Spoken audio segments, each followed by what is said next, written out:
महायोगपीठे तटे भीमरथ्यां वरं पुण्डरीकाय दातु मुनीन्द्रे समागत्य तिष्ठन्तमानन्दकन्दम् परब्रह्मलिङ्गं भजे पाण्डुरङ्गम्। नमो सद्गुरु तुकया ज्ञानदीपा नमो सद्गुरु सच्चिदानंद रूपा नमो सद्गुरु भक्त कल्याण मूर्ति नमो सद्गुरु भास्करा पूर्ण कीर्ति शुका सारिखे पूर्ण वैराग्य जाचे वशिष्ठा परी ज्ञान योगेश्वराचे कवि वाल्मिका सारिखा मान्य ऐसा नमस्कार माझा श्री सद्गुरु रामदासा। जय जय रघुवीर समर्थ। रामकृष्ण हरी। आजचा जो आपला सेवेचा भाग आहे तो भाग क्रमांक 224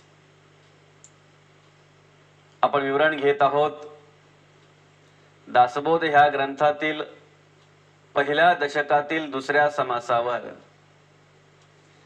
श्री गणेश स्तवन नाम या समासावर विवरण घेत असताना आतापर्यंत आपण या गणेश स्तवन नाम या समासातील 12 ओव्यांवर पूर्णतः विवरण घेतलेलं आहे। आता सध्या आपण 13व्या ओवीवर विवरण घेत आहोत।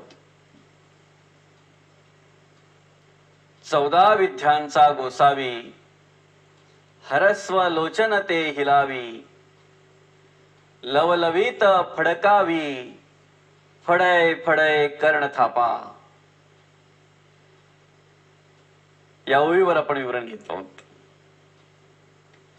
या ठिकाणी त्या श्री गणेशाचं स्तवन करत असताना समर्थांनी त्या श्री गणेशाचे डोळे कसे आहेत, हरस्व लोचन ते हिलावी,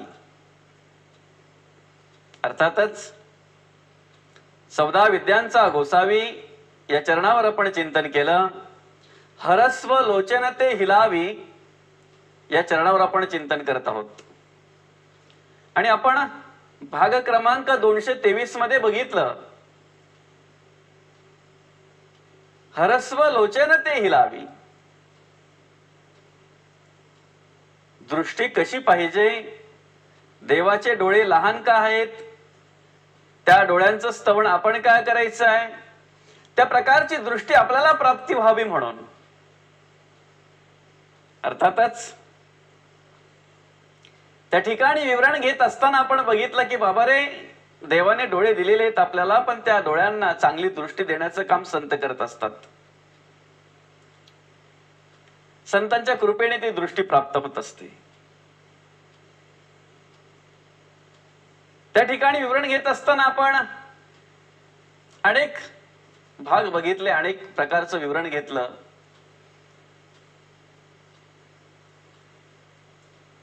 माणसाचे डोळे सुशोभित दिसावेत, माणसाचे डोळे सुंदर दिसावेत म्हणून माणूस काय करतो, त्याला काजळ लावतो। ते आकर्षित दिसावे म्हणून, ते सुंदर दिसावेत म्हणून माणूस काय करतो, त्याला काजळ लावतो। संत म्हणतात ते आकर्षित सुंदर दिसावेत म्हणून काजळ नक्कीच लावा, पण त्या डोळ्यांना चांगल्या प्रकारची दृष्टी निर्माण व्हावी म्हणून चांगल्या विचारांचं अंजनही लावा, अंजनही घाला, त्याच्यामध्ये चांगल्या विचारांचं अंजन घाला, म्हणजे चांगली दृष्टी तिथे प्राप्त होईल।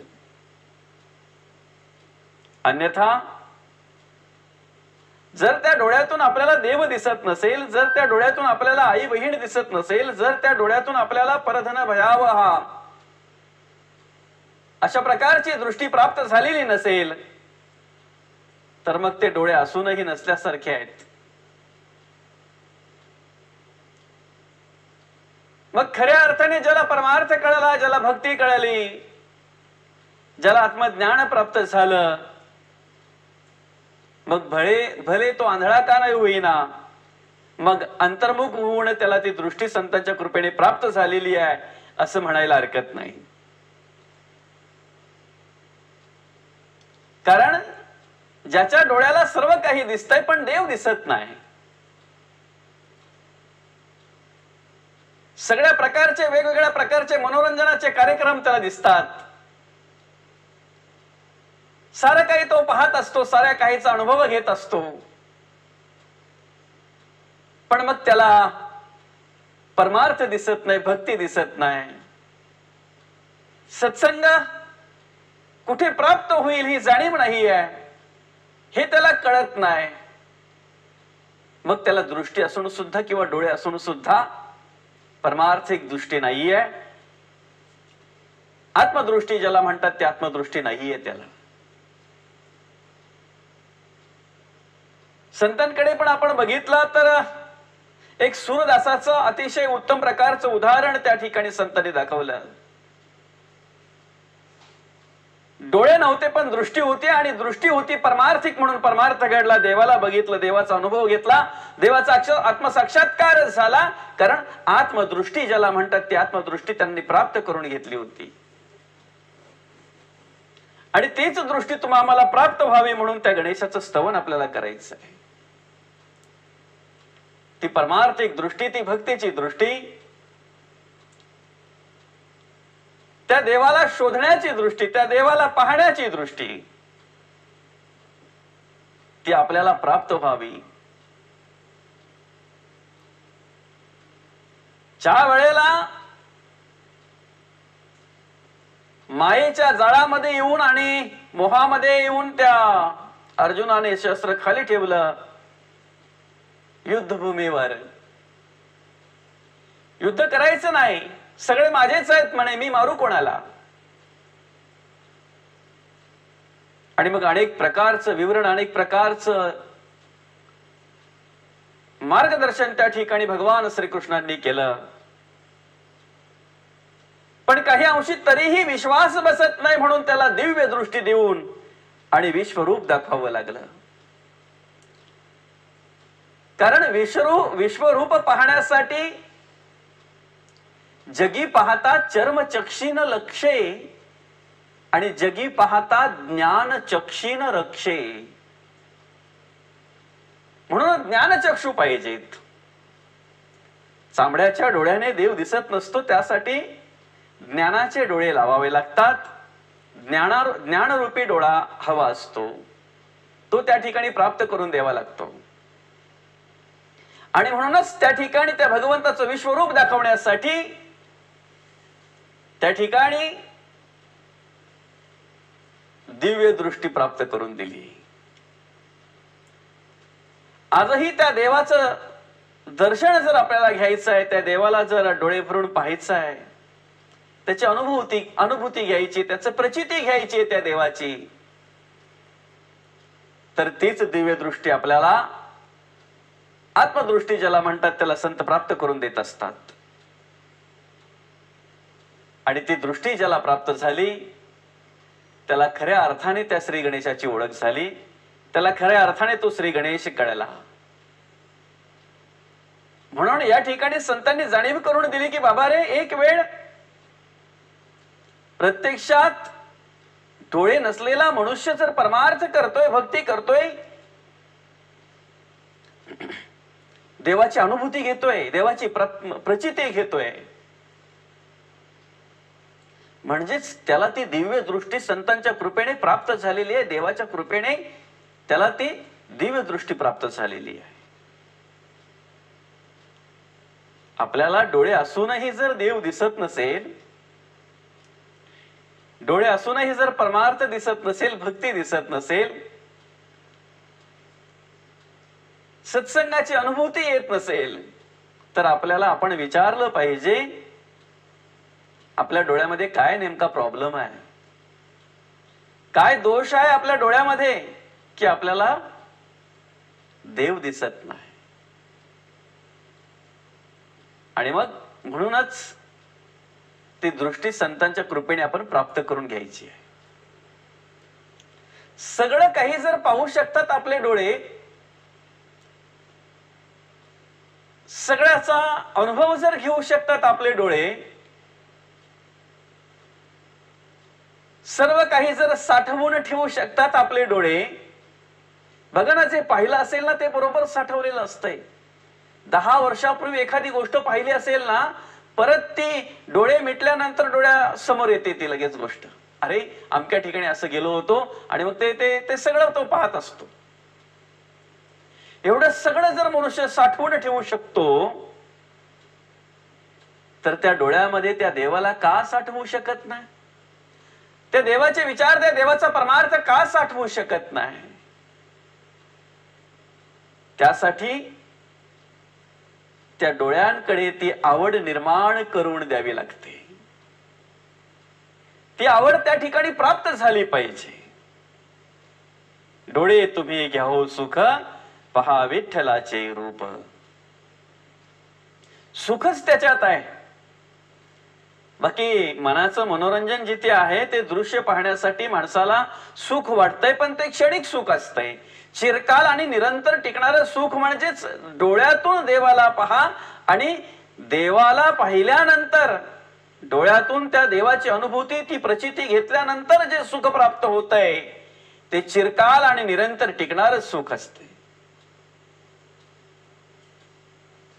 म्हणून तशा प्रकारची दृष्टी आपल्याकडे प्राप्त व्हावी, तशा प्रकारची अनुभूती, आत्मप्रचिती आपल्याकडे निर्माण व्हावी, यासाठी आपण त्या देवाला डोळे भरून पाहायचं आहे.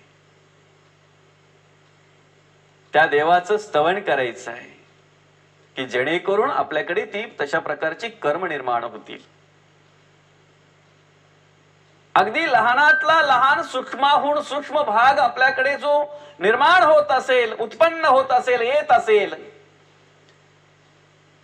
तो सुद्धा आपल्याला कळला पाहिजे, पाहता आला पाहिजे, त्याचा अनुभव घेता आला पाहिजे. अशा प्रकारची सूक्ष्म दृष्टी हवी आहे.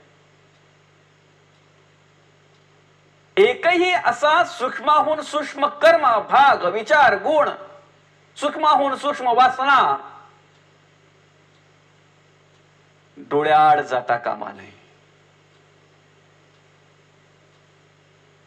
ती निदर्शनात आली पाहिजे, तिचा विचार केला पाहिजे. ही वासना माझ्याकडे आलीच कशी?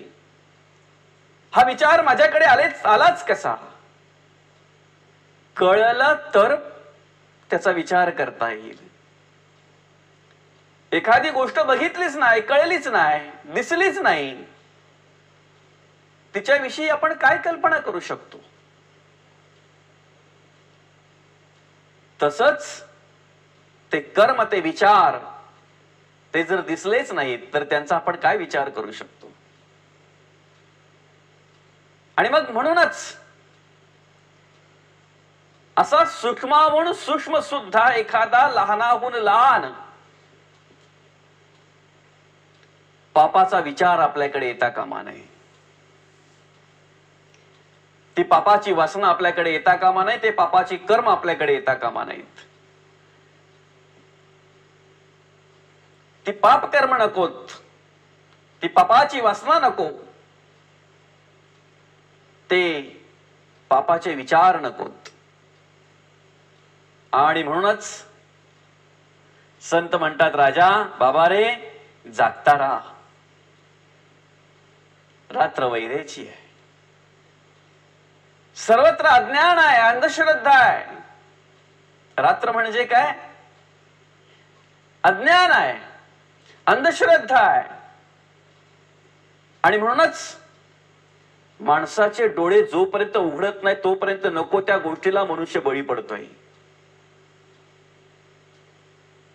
नको त्या कर्माला मनुष्य बळी पडतोय, त्या अज्ञानामुळे, त्या अंधारामुळे, त्या अंधश्रद्धेमुळे. आणि म्हणूनच संत म्हणतात, बाबा रे जागृत अवस्था अखंड पाहिजे. जागृत अवस्था म्हणजे काय? त्या देवाचं स्मरण पाहिजे, ते विचार आपल्या पिंडात पाहिजे, ते ज्ञान, ते आत्मज्ञान आपल्या पिंडामध्ये पाहिजे, आपल्याकडे पाहिजे. म्हणजेच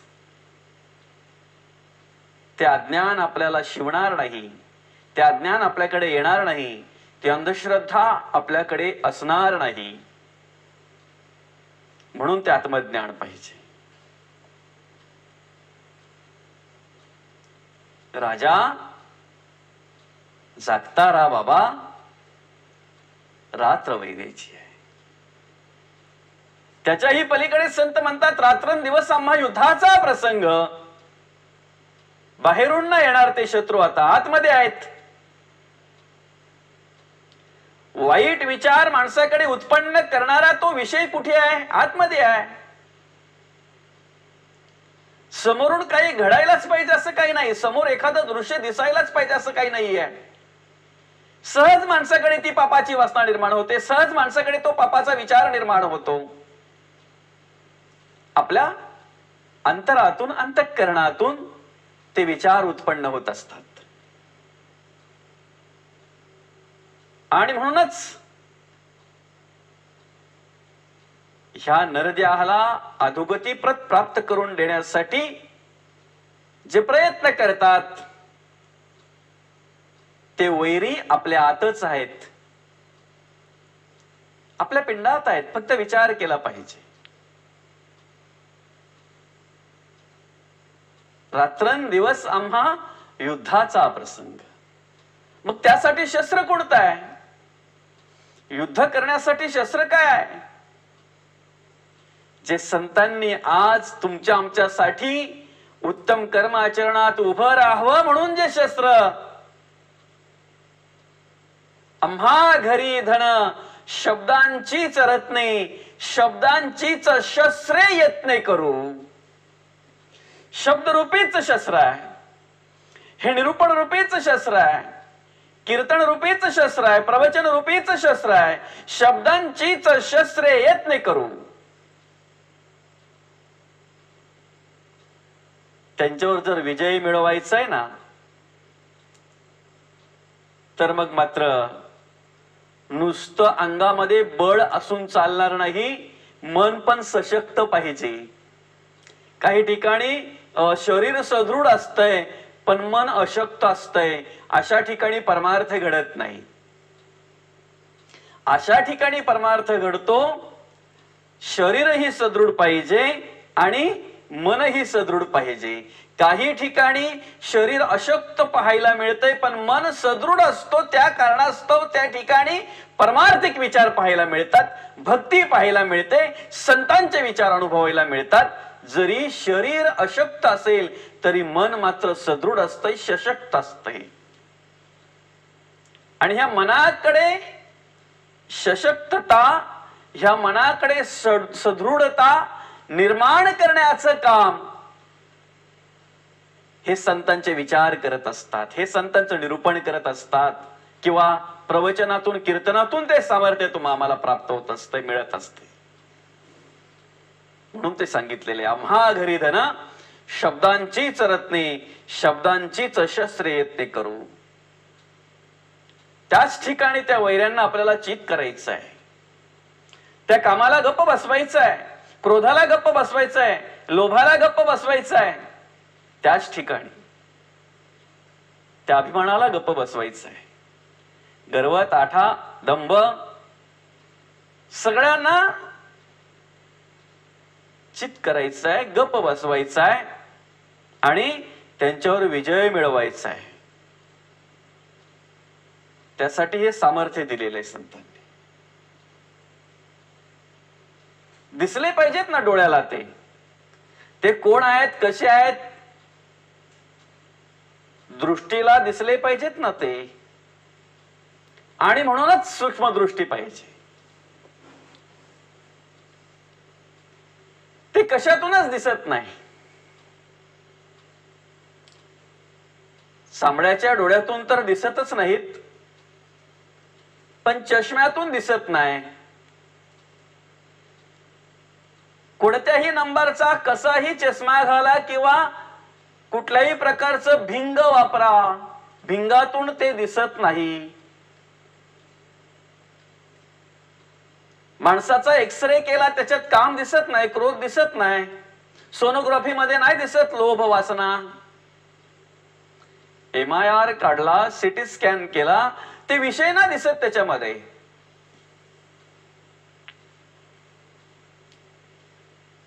पहा, पण जे कशातच दिसत नाही ना, जे कशातूनच दिसत नाही ना, ते संतांच्या निरूपणातून, प्रवचनातून, कीर्तनातून दिसतात.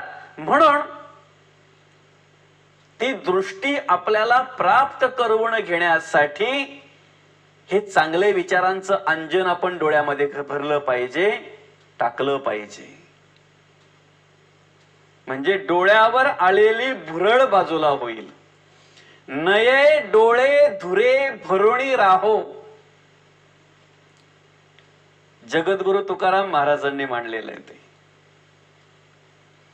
क्षणोक्षणी हाची करावा विचार, तरावया पार भवसिंधू. नासिवंत देह जाणार सकळ, आयुष्य खातो काळ सावधान. संत समागमे धरावी आवडी, करावी तातडी परमार्थाची. तुका म्हणे इह लोकीचे व्यवहारे, नये डोळे धुरे भरुणी राहो.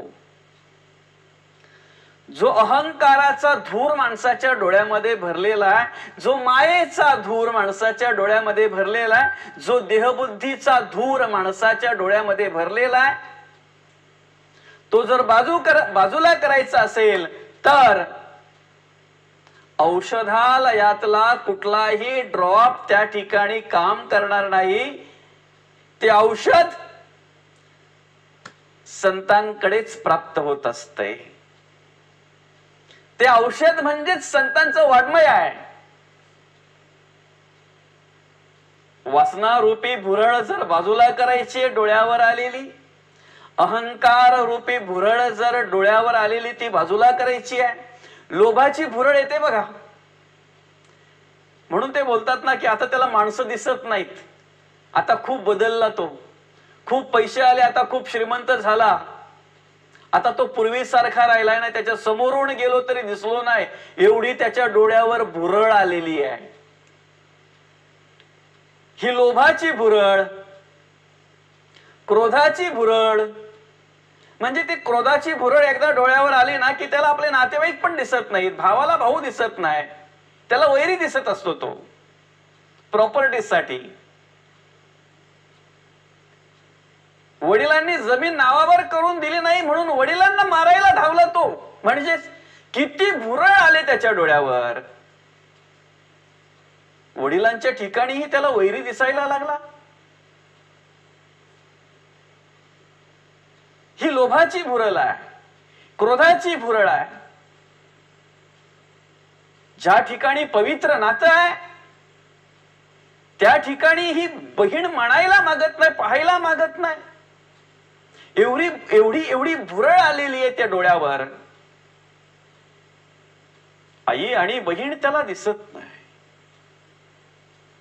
कामाची भुरळ आहे.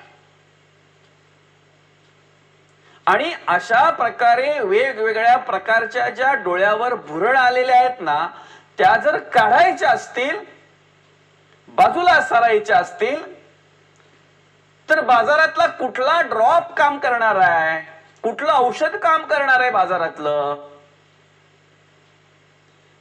त्या ठिकाणी संतांच्या कृपेने प्राप्त झालेलं संतांचं वाङ्मय जे आहे तेच औषध म्हणून काम करणार आहे. त्या वाङ्मयातून निर्माण झालेले विचार, निरूपण, प्रवचन, कीर्तन हेच त्या ठिकाणी काम करणार आहे. आणि तेच काम करतंय त्या ठिकाणी. ही भुरळ बाजूला करायची आहे. नये डोळे धुरे भरुणी राहू. तुका म्हणे इह लोकींचे व्यवहारे, नये डोळे धुरे भरुणी राहू. आणि म्हणूनच ह्या सूक्ष्म सूक्ष्म गोष्टींचा जर विचार केला, करायचा असेल, तर त्यासाठी आपल्याला सुद्धा तेवढी सूक्ष्म दृष्टी पाहिजे. बारीक नजर त्याला म्हणतात.